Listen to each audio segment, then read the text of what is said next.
The chronology of mysterious events tells us that in past centuries, there were cases where people claimed to have come from countries and cities that never existed on Earth, and also spoke in unknown languages, raising even more questions for the local police. Who are they? Travelers from parallel universes? Visitors from the future? Or, as we might say, just another batch of crazy people? However, I wouldn't jump to conclusions so quickly. Today we will take a look at some of these strange stories. Don't forget to support this video with a like, subscribe to the channel, and let's begin. The story of Jafar. In 1850, in a small German town located near Frankfurt, a strange man by the name of Jafar Vorin appeared. This story is described in John Timms' book, The Yearbook of Facts in Science and Art, 1852. Timms wrote that at the end of 1850, a strange man appeared in a small town in the Lebos district, near Frankfurt on the Oder. No one knew where he came from. He spoke German with an accent and looked like a European. He was interrogated by the mayor of Frankfurt. The stranger said his name was Jafar Vorin, and he had come from a country called Laxaria, located on a continent called Sakria. He did not understand any European language other than German, but could read and write in the Laxarian and Abramian languages. According to him, Abramian was the written language of the clergy in Laxaria, while Laxarian was spoken by common people. From the interrogations, it became clear that his religion, in form and doctrine, was similar to Christianity. Laxaria was located hundreds of kilometers from Europe, separated by an ocean. According to Jafar, he had come to Europe in search of his missing brother. Along the way, his ship was wrecked, but he could not point out his route on a map or globe. He also said that there were 5 continents on Earth: Sakria, Aflar, Aslar, Auslar, and Iflar. Scholars from Frankfurt on the Oder studied the stranger's words and believed him. Later, Jafar Vorin was sent to Berlin, where he became the subject of rumors and scientific discussions. Friends, don't forget that you can always share your theories in the comments below this video. Let's continue. This and 2 other similar cases were mentioned in the book The Directory of Possibilities by Colin Wilson and James Grant, 1981. The Man from Taured. In 1905, a young man was arrested in Paris, speaking an unknown language. He managed to explain that he was a citizen of Lisbia, not to be confused with Lisbon, Wright, Wilson, and Grant. And in 1954, a man with a passport issued in the country of Taured was detained at customs in Japan. But how could that be? After all, such a country simply does not exist on Earth. This story tells us that Japanese customs officers, baffled, took the strange man to a room for interrogation. During the questioning, it was revealed that the man spoke French, Spanish, and even Japanese fluently. He also had a driver's license from the non-existent country of Taured. The customs officers asked him to point out where his country was on the map. At first, he indicated the area of Andorra, a small country between France and Spain, but then quickly realized that his country was not on the map. An eerie silence fell over the room. The men and customs officers looked at each other in complete bewilderment. The man said he had never heard of Andorra and that his country, Taured, had existed for over 1,000 years. Moreover, his passport contained customs stamps from 5 years, showing he had visited Tokyo many times before without any issues. Unsure of what to do, the customs officers placed him in a hotel room on the top floor and locked him in. 2 armed guards stood at the door all night. The next morning, the customs officers arrived at the hotel room to find that the man had disappeared as mysteriously as he had arrived. It was as if he had vanished into thin air. All subsequent investigations into the matter led to nothing. It seems the traveler from Taured simply returned home. In all mentions on the internet about the man from Taured, references are made to Wilson's book. Wilson was a well-known writer. He worked in the fiction genre, with his most famous novel being The Outsiders, 1956. And he also wrote research works on parapsychology and the occult. In his obituary, published in the Telegraph in 2013, it was noted that he was often criticized for generalizing and for his habit of quoting from memory without referencing sources. The story of Carol Chase McElhaney. In 2006, Carol Chase McElhaney was driving from Paris, California, to her home in San Bernardino. She soon decided to make a stop in Riverside, the city where she was born. It was rather strange, but Carol quickly realized that this was not the city where she had grown up, though geographically it was located where it should have been.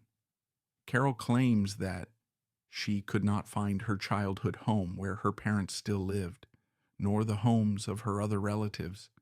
She didn't recognize a single house, though the street numbers and names seem correct. Even the cemetery where her grandparents were buried was just an overgrown vacant lot. Carol felt a sense of dread. Maybe she had driven into the wrong town.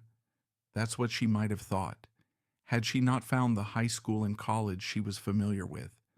However, Carol didn't search for familiar buildings for long. The creepy atmosphere of this riverside unsettled her. According to her, the residents seemed strange, and she soon left the town, too scared to approach anyone. Carol believes she ended up in a parallel dimension, where her riverside was a much more sinister place.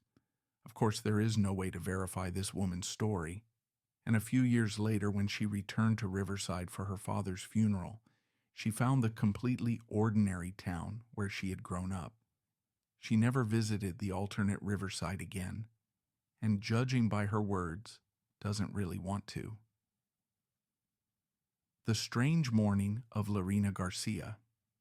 Lina Garcia, a 41-year-old Spanish woman with a good education and a sound perception of the world, woke up in her bed one ordinary morning in July 2008.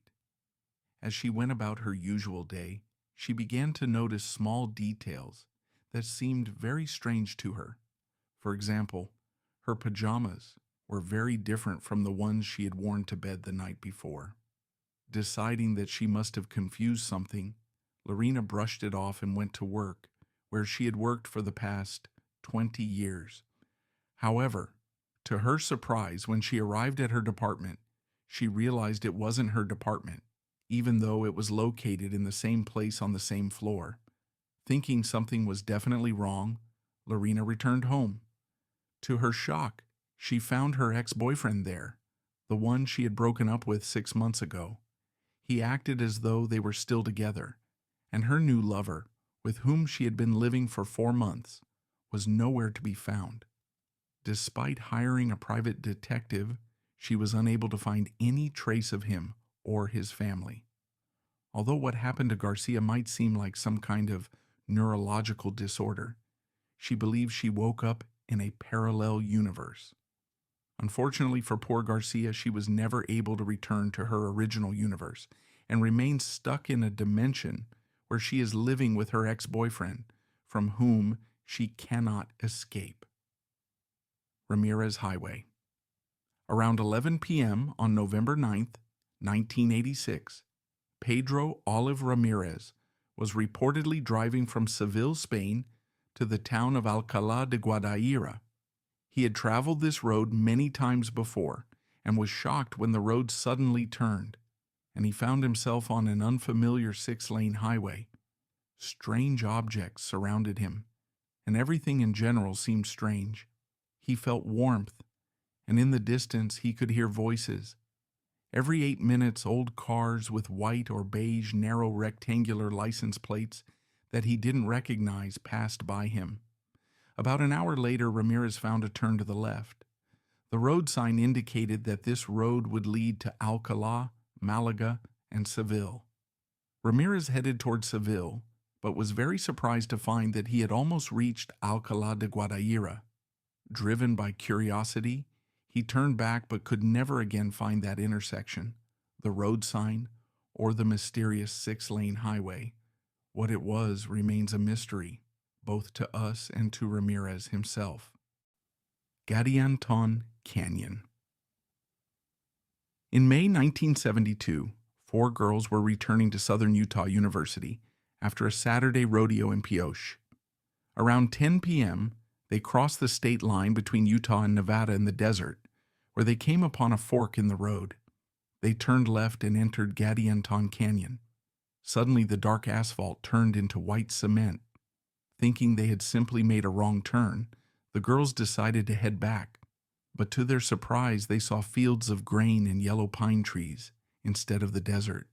They decided to stop at a roadside cafe and ask for directions, but quickly changed their minds as the cafe's sign was written in unfamiliar scribbles. And soon after, noticing the local inhabitants, one of the girls began to scream hysterically, and for good reason. The faces of these beings were not human, human-like, but not humans. From the top of a hill, 4 brightly glowing egg-shaped vehicles on 3 wheels came speeding down toward them. Terrified, the girls raced back into the canyon, and the white cement turned back into familiar dark asphalt. And around them, the same familiar desert reappeared. The girls were unlucky. They punctured one of the tires, causing the car to skid sharply, leaving 3 tire marks on the road. They sat in the car until morning. After daylight, they walked to Highway 56, where they met soldiers from the National Guard. Undoubtedly, the story of these girls sounds like fiction, if it weren't for the tire marks, which are difficult to explain. And here's why. The marks left by their Chevy ended abruptly after just 200 meters in the desert, but according to the girls, they had traveled over 3 kilometers toward the northern highway. And, unfortunately, there is no physical evidence of their journey, except perhaps for a hubcap that flew off one of the wheels, which was never found. Who knows, maybe it's still lying out there somewhere in the Utah desert, or maybe it's already on display in a museum on a parallel Earth. Friends, be sure to write in the comments whether you believe in the existence of parallel worlds. If you liked it, don't forget to give a thumbs up and subscribe to the channel.